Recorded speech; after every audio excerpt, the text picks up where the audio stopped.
अस्सलामुअलैकुम दोस्तों। तो मेरा नाम है मोहम्मद हारिस अमीन और मैं एक डिजिटल मार्केटर हूँ। तो आज की इस वीडियो में हम जानेंगे कि सादा पे क्या है। बल्कि ये तो हर बंदे को आजकल हर उस बंदे को पता होगा जो ये मेरी वीडियो देख रहा है कि सादा पे है क्या और हम इस वीडियो में क्या बात करने वाले हैं। हम इस वीडियो में जानेंगे कि सादा पे क्या वाकई ही एक स्कैम कंपनी है या एक ट्रस्टेड कंपनी है।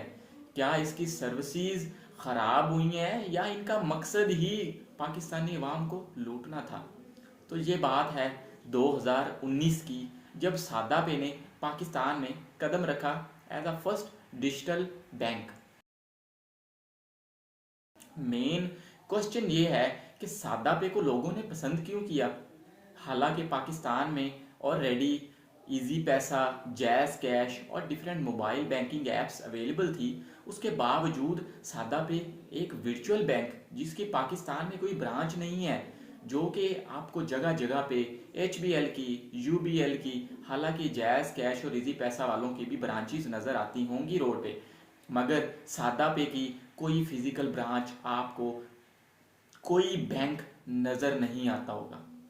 ना ही आपने आज तक सादा पे का कोई भी ब्रांच यहाँ पे लाहौर में, उकाड़ा में, किसी भी पाकिस्तानी शहर में देखा होगा। हाँ, इनका हेड ऑफिस कराची में बिल्कुल है।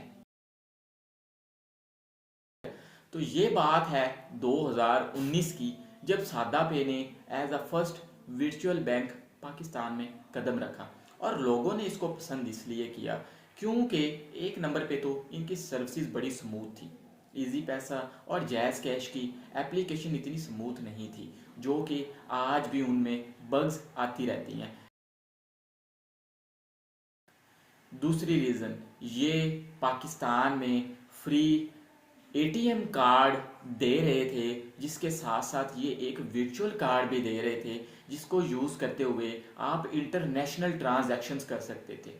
तो जैसे ही एक वो फ्रीलांसर, वो बंदा, वो डिजिटल मार्केटर जिसने सुना कि ये एक ऐसा कार्ड आ रहा है जो कि इजी पैसा, जैज़ कैश नहीं प्रोवाइड कर रहा और इसकी रजिस्ट्रेशन भी बड़ी ही आसान और स्मूथ है, जिससे हमें एक वर्चुअल कार्ड मिलेगा और एक फिजिकल कार्ड मिलेगा जिसको यूज़ करते हुए हम इंटरनेशनली ट्रांजैक्शंस कर सकेंगे और इंटरनेशनली कोई भी सब्सक्रिप्शन भी बाय कर सकेंगे। तो यही वो यूज़र था जिसने सादा पे को मशहूर किया। वो यूज़र, वो यंग जनरेशन, वो फ्रीलांसर, वो स्टूडेंट जिसकी जेब में पैसे होते थे और वो अपने सादा पे में रख के उससे या तो नेटफ्लिक्स देखने के लिए नेटफ्लिक्स ले लेता था, या स्पॉटिफाई देखने के लिए स्पॉटिफाई अपना कार्ड लगाता था और स्पॉटिफाई पर रजिस्टर हो जाता था, या फिर इंटरनेशनली कहीं भी उसने पैसे सेव करने होते थे या कहीं भी सेंड करने होते थे, या उसने इंटरनेशनली कोई भी चीज़ बाय करनी होती थी, तो वो सादा पे का कार्ड यूज़ करके कर लेता था अपना काम।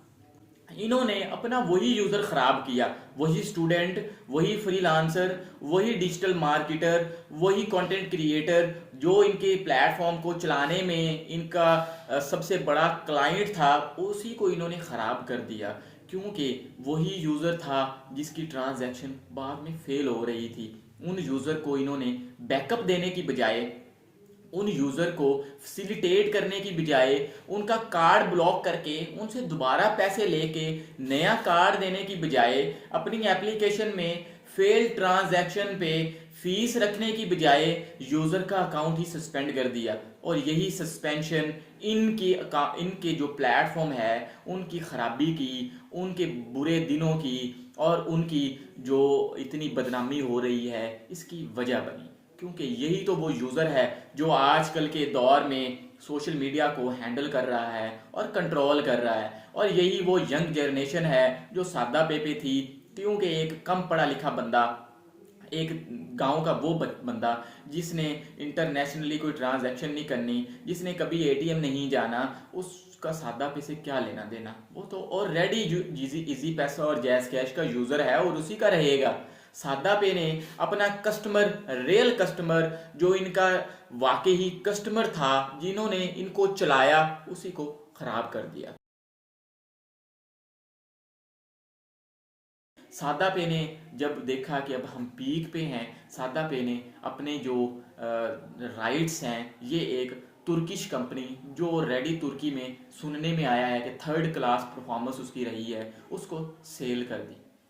अब ये सेल करते साथ ही जब उन्होंने देखा, उन्होंने अपने तरीके से इसको देखना था कि सादा पे यूज़र तो बहुत ज़्यादा है और रेडी बहुत ज़्यादा यूज़र बैठा है, बहुत ज़्यादा लोग इस पर ट्रस्ट कर रहे हैं, लोग जैज कैश, इजी पैसा और बैंक्स को छोड़ के सादा पे को प्रेफर कर रहे हैं। सादा पे लोग ट्रस्ट बहुत ज़्यादा कर रहे हैं, तो उन्होंने एक चीज़ नोट की कि यार यहाँ पे यूज़र तो हमारे पास बहुत ज़्यादा है मगर प्रॉफिट उतना ज़्यादा नहीं है जितना बाकी ज़्यादा कंपनीज जो हैं, बाकी सारी कंपनीज अर्न कर रही हैं, प्रॉफिट कमा रही हैं। प्रॉफिट के चक्कर में, पैसे के चक्कर में उन्होंने अपना कारोबार सारा का सारा तबाह कर लिया। कैसे? ये स्ट्रेटजी सीईओ की थी या उनके सेल मैनेजर की या वट एवर किसकी भी। उन्होंने देखा कि कौन कौन सी चीज़ें हैं जो हमें लॉस दे रही हैं, जहाँ से हमारा पैसा वेस्ट हो रहा है। तो जैसे कि इंटरनेशनल ट्रांजैक्शन इन्होंने अलाउ की थी, तो इंटरनेशनल ट्रांजैक्शन पे लोगों ने अपना कार्ड, पाकिस्तानी अवाम ने अपना कार्ड, उनको जहाँ जहाँ भी जगह मिली वो परचेज करना चाहते थे, लगाना चाहते थे, उन्होंने अपना कार्ड लगाया। लाइक स्पॉटिफाई पे उन्होंने अपना कार्ड लगा दिया, नेटफ्लिक्स पे उन्होंने अपना कार्ड लगा के नेटफ्लिक्स बाय कर लिया। बट बहुत ज़्यादा ऐसे यूज़र जिन्होंने नेटफ्लिक्स, स्पॉटिफाई वगैरह वगैरह प्लेटफॉर्म पे कार्ड लगा तो लिया, बट उनको पहली दफ़ा इंटरनेशनली ट्रांजैक्शंस के लिए कार्ड मिला था, उनको अपना कार्ड वहाँ से रिमूव करना नहीं आया। जब उनका दिल किया कि उन्होंने अब इन प्लेटफॉर्म्स को यूज़ नहीं करना, ना चाहते हुए भी उनकी ट्रांजैक्शन जो है वो ऑटोमेटिकली डिटेक्ट होना शुरू हो गई। उनके अकाउंट से पैसे कट होते थे, वो सादा पे को जाके कंप्लेन करते कि हमारे ये डिस्प्यूट चार्ज करो, हमारे ये पैसे कट हुए हैं। सादा पे को बहुत ज़्यादा खपना पड़ रहा था। इनकी जो टीम है वो इसी में मसरूफ़ हो गई कि ट्रांजैक्शन पे डिस्प्यूट पे डिस्प्यूट आ रहा है और बहुत ज़्यादा कंप्लेंट्स आनी शुरू हो गई जब लोगों को पता चला कि यार ये तो हमने अपने कार्ड का गलत इस्तेमाल कर लिया है।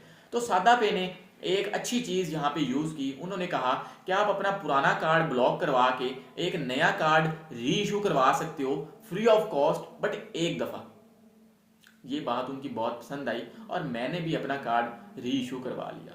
री इशू कार्ड होते साथ ही उनके माइंड में क्या चला क्या नहीं, उन्होंने लोगों के अकाउंट सस्पेंड करने शुरू कर दिए। और रीज़न क्या डाली कि यहाँ पे हमारी फेल्ड ट्रांजैक्शंस हो रही हैं, तो फेल्ड ट्रांजैक्शन पे हमें पे करना पड़ रहा है। इंटरनेशनली जब फेल्ड ट्रांजैक्शन होती है तो हमें पे करना पड़ता है। तो यूज़र के कार्ड से बहुत ज़्यादा इंटरनेशनल ट्रांजैक्शंस जो है फेल हो रही हैं, हमें उस पर लॉस हो रहा है, तो हम यूज़र को ही ब्लॉक कर देते हैं। हालांकि अगर एक समझदार बंदा सोचे तो वहाँ पे यूज़र को ब्लॉक करने की बजाय ज़्यादा अच्छा ऑप्शन ये है कि आप उनका कार्ड ब्लॉक करें और फिर न्यू कार्ड इशू करने पे जितना आपको वहाँ पे लॉस हो रहा है, जितना यूज़र आपको नुकसान दे रहा है, उतना या तो यूज़र से चार्ज करें या एक फिक्स अमाउंट रख दें कि इतने पे आपका कार्ड जो है वो आप री इशू करवा सकते हैं इतना पे करके।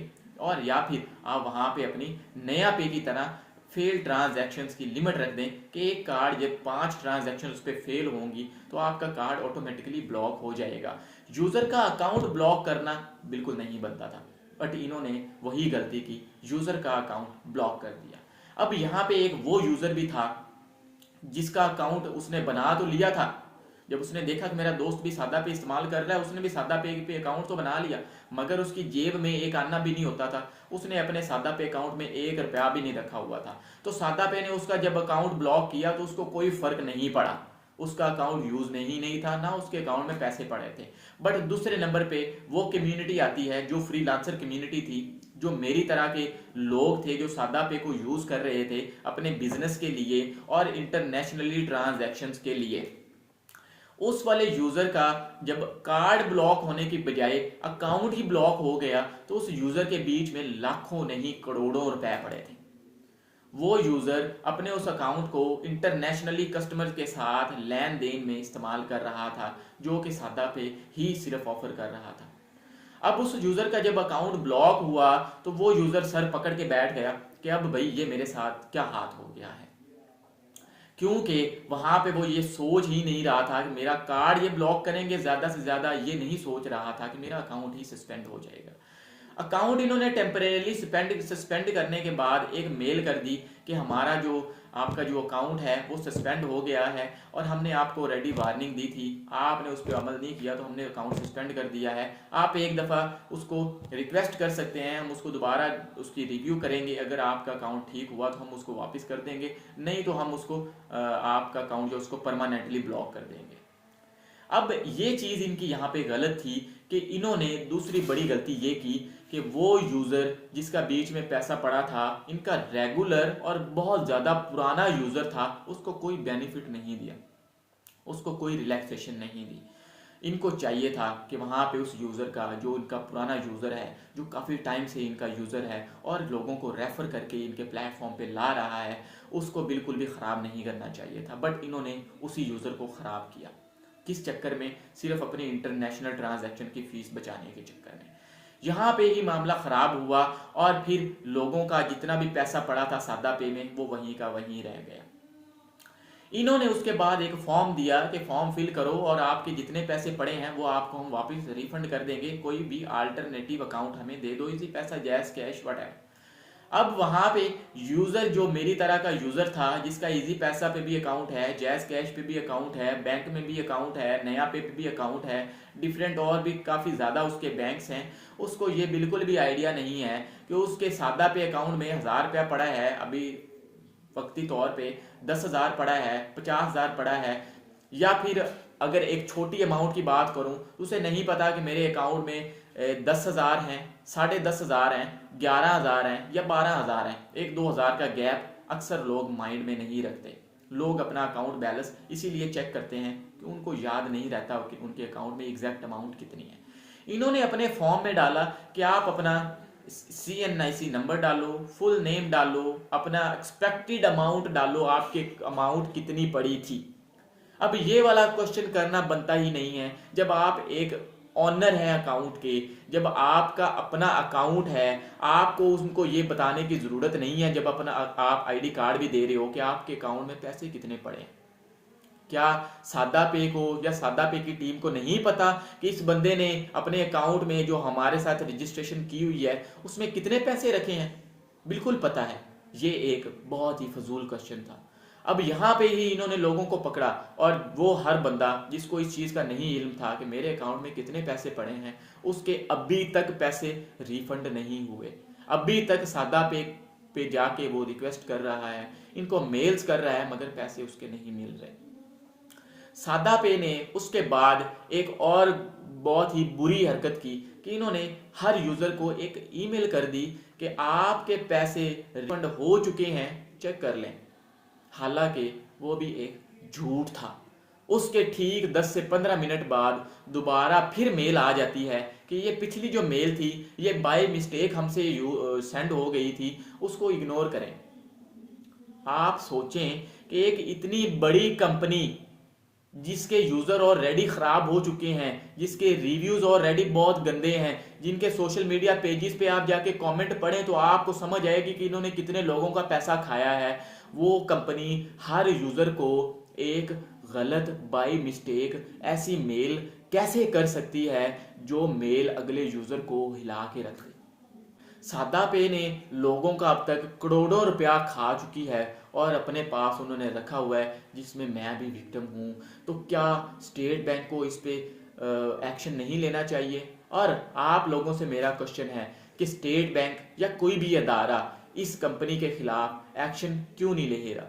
क्या कोई भी ऐसा बंदा नहीं है जो जाके सुप्रीम कोर्ट में या कहीं इनके खिलाफ रिट कर सके और यूज़र को उनका पैसा दिला सके? अगर आप भी सादा पे के एक विक्टिम हैं तो मेरी वीडियो को लाइक करके अपने दोस्तों के साथ शेयर करें, सादा पे को कमेंट में मेंशन करें और मेरी ये वीडियो मरीम नवाज़, हमारे वज़ीर आज़म साहब या किसी भी एक ऐसे पर्सन तक पहुंचाएं जो लोगों को, गरीब लोगों को जिनके बीच में पैसे फंसे हुए हैं, उनके पैसे रिफ़ंड करवा सकें या फिर इनके खिलाफ कोई ना कोई एक्शन ले सकें। आज की वीडियो में इतना ही। अपना ख्याल रखें, अपने इस चैनल का भी ख्याल रखें, मुझे दुआओं में याद रखें। अल्लाह हाफिज़।